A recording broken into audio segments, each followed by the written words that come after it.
Plans to speed up the deportation of failed asylum seekers are to be discussed at a meeting of EU ministers in Luxembourg. The Home Affairs ministers are expected to approve measures including the detention of those who may abscond before they can be expelled. More pressure could also be brought to bear on many countries of origin to take people back. It comes as EU states grapple with a huge influx of asylum seekers. More than 600,000 people have arrived in the bloc so far this year. BBC Europe correspondent Chris Morris says that after months of talks on how to redistribute tens of thousands of migrants, the EU is turning its attention to keeping unwanted migrants out and sending home those whose asylum applications are rejected.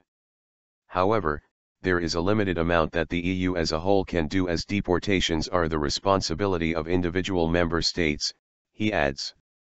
A draft text produced for Thursday's meeting, seen by Reuters news agency, reads, "The EU and its member states must do more in terms of return. Increased return rates should act as a deterrent to irregular migration." EU foreign ministers along with delegations from Turkey, Jordan, Lebanon, and the Balkan states will join the talks later on Thursday to discuss ways of stemming the flow of migrants. Turkey, Jordan, and Lebanon are home to tens of thousands of refugees, many of whom have made their way to Europe. On Wednesday, French President François Hollande and German Chancellor Angela Merkel urged EU members to act together to tackle the migrant crisis. In a rare joint address to the European Parliament in Strasbourg, they called for a revamped system for dealing with asylum claims.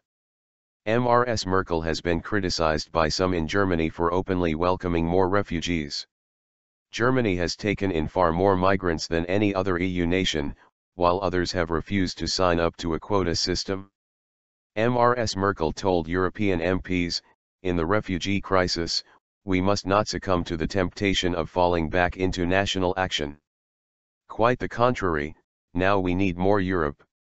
We must see them migrants as people, whether they have the prospect of remaining or not. Humanitarian standards of accommodation and claim processing must be upheld."